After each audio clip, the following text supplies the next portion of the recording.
Hello বন্ধুরা, সবাই কেমন আছো? আশা করি সবাই খুব ভালো আছো। দেখো, আমার চ্যানেলে তোমাদেরকে সবাইকে অনেক অনেক আমন্ত্রণ, সব সময়ের জন্য আমন্ত্রণ রইল।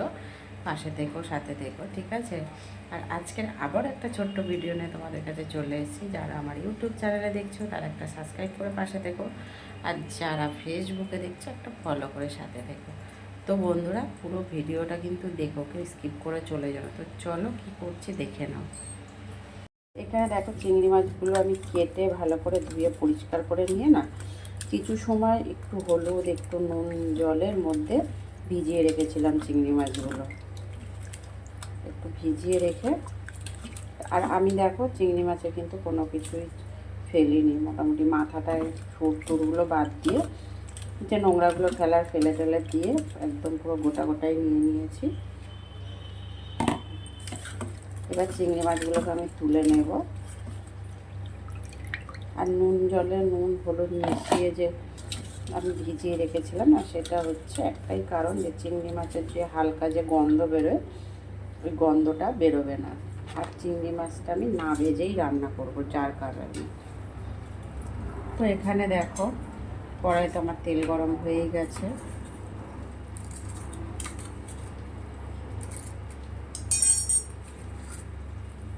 কালো জিরে ফোড়নে দিয়ে দিলাম। এখানে দেখো, একটা ছোট সাইজের মাঝারি সাইজের টমেটো আর দুটো ছোট ছোট পেঁয়াজ কেটে দিয়ে দিয়েছি।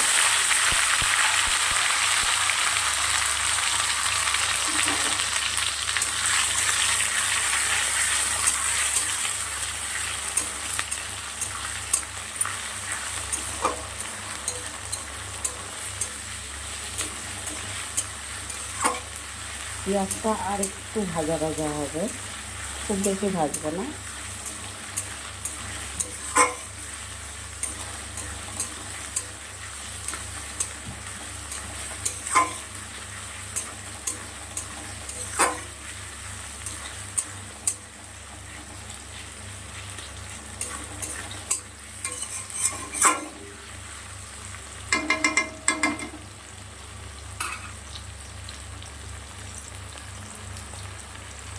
দু মিনিট পর ফিরে আসবো আবারও।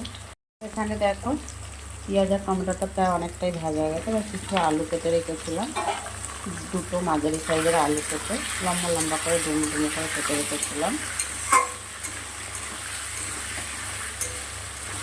দিয়ে দিলাম এতে।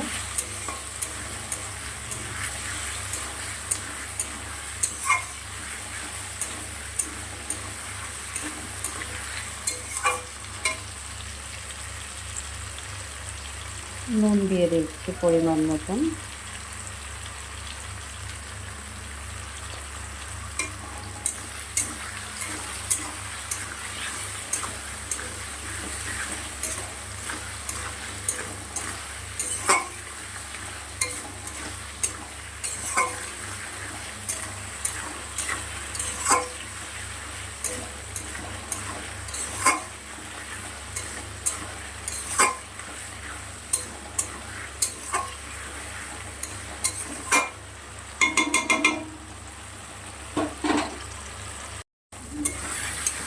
দেখো বন্ধুরা, 3 থেকে 4 মিনিট পর ফিরে এসেছি, অনেকটাই ভাজা ভাজা হয়ে গেছে।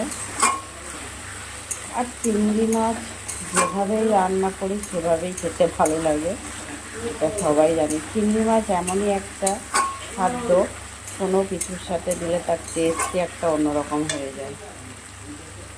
তো দেখো, এবারে আমি দিচ্ছি আদা, জিরে, ধনে, লঙ্কা গুঁড়ো সব সব একসাথে পেস্ট করে নিয়েছি, সেগুলো দিয়ে দিচ্ছি।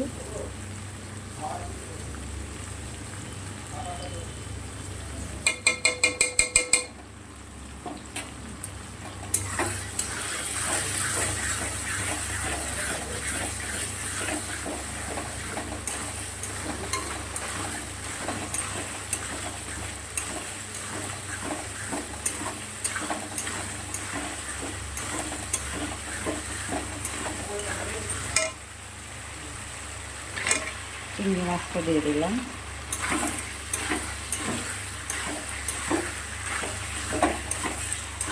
এবার প্রায় 5 মিনিটের মতন ভালো করে কষিয়ে নেব। 5 মিনিট পর আবারও ফিরে এসে তোমাদেরকে দেখাবো। 5 মিনিট পর ফিরে এসেছি, অনেকটাই কষানো হয়ে গেছে। এবার আমি হলুদ দিয়ে দিচ্ছি পরিমাণ মতন, আর লঙ্কার গুঁড়ো আর দেবো না, যেহেতু লঙ্কার সাথে পেস্ট করে দিয়ে দিয়েছি।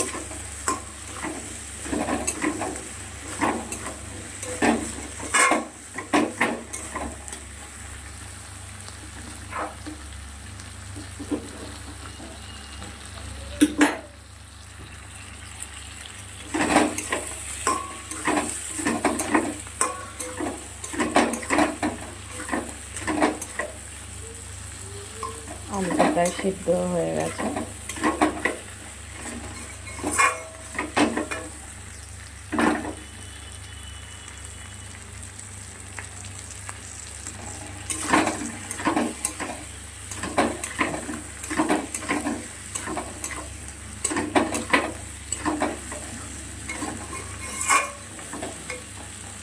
এবার আমি পরিমাণ মতন জল দিয়ে দেবো।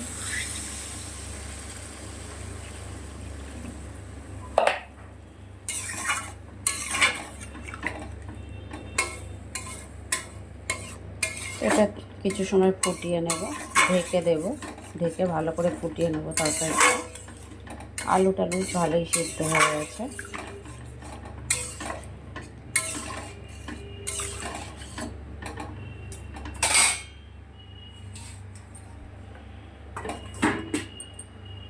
দেখো কিছু সময় বেশ রান্না হওয়ার পর ফিরে এসেছি। এবার নামানোর সময় হয়ে গেছে, আর বেশি রান্না করব না। এবারে আমি সবার শেষে ধনেপাতা দিয়ে দিলাম একটু।